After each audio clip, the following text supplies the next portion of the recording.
Hola. Bueno, luego de hablar de los fenómenos del imperialismo, el neoliberalismo, el comunismo y el populismo, voy a hablar ahora un poquito voy a leer en realidad lo que ya he estado publicando, eh, del terrorismo, que como el comunismo y el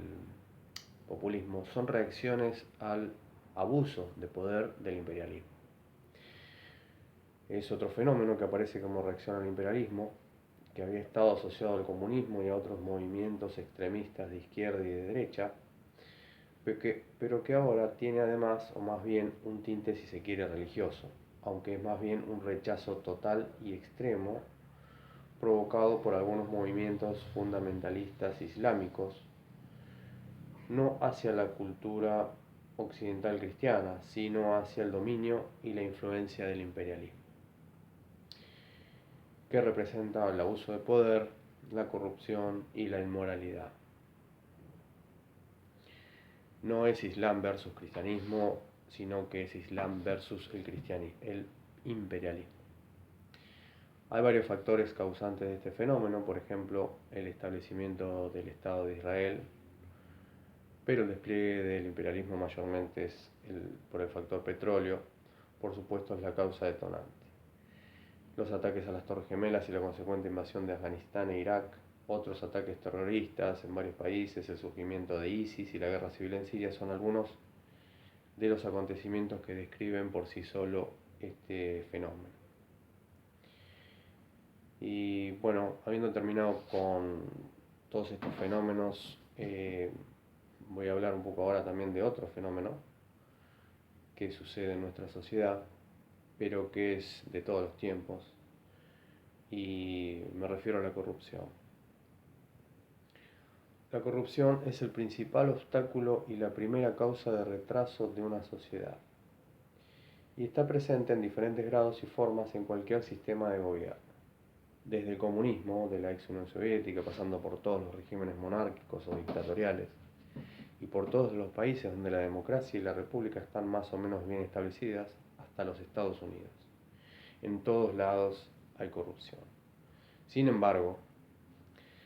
y esto es lo importante, el nivel y las formas de corrupción son diferentes y no afecta a la sociedad en igual grado ni de igual manera. Y algunos países bien organizados la han disminuido en gran medida.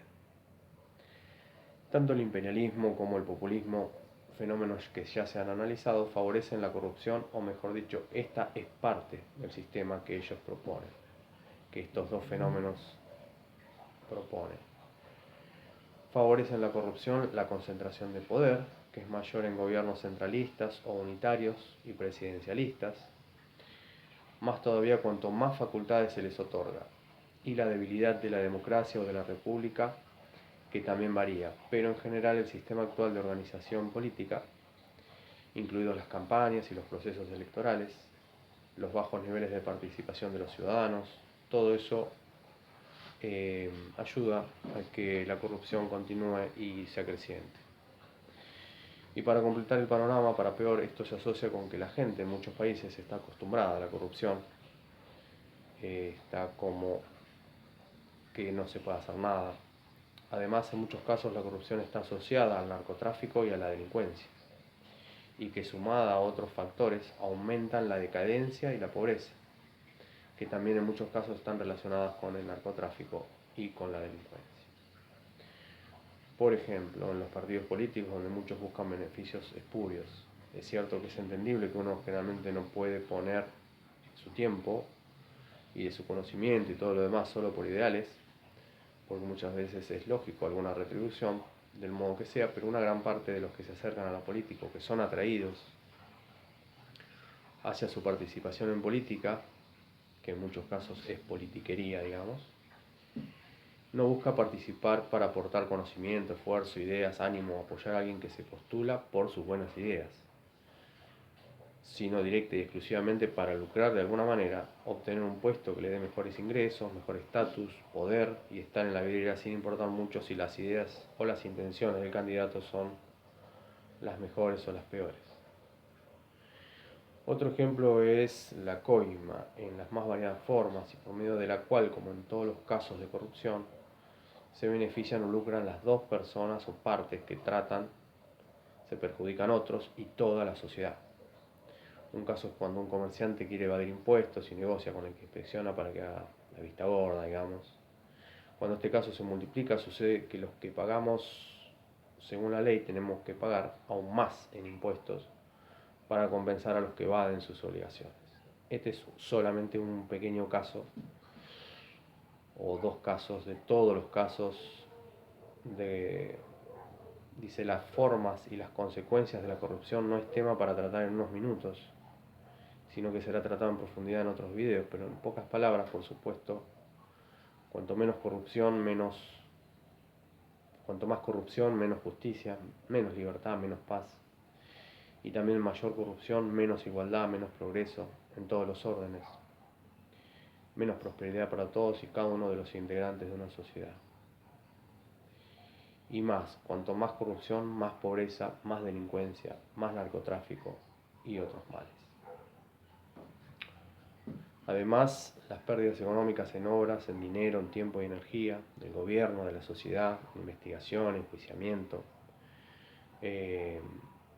todo el mundo, el periodismo, hablando todo el tiempo de este tema, y el daño moral y anímico a la sociedad. Debido a esto es necesario enseñar para que todos sepan de la tremenda pérdida y retraso que significa la corrupción en todas sus formas. Es necesario realizar un extenso análisis a la vez que lo más rápido posible para diseñar un sistema anticorrupción cada vez más efectivo que la minimice en los tres poderes y en las instituciones del Estado, tanto a nivel municipal como provincial y nacional. Más allá del sistema que debe diseñarse, no sería casi efectivo si los ciudadanos no nos involucramos directamente en hacerlo funcionar. Pero además para ello es indispensable que el poder deje de estar concentrado y que sea más accesible a todos la información y el control de todos los actos de gobierno, empezando por cada municipio o distrito donde debe residir el poder de los ciudadanos en primera instancia y siguiendo con el gobierno provincial y por último el gobierno nacional. En los próximos videos ya voy a hablar directamente de lo que es el nuevo federalismo, pero voy a introducir nuevamente este último párrafo porque es como uno de los pilares, la lucha anticorrupción. Como conclusión podemos decir varias cosas, pero bueno, lo dejo para tratarlo en el próximo video.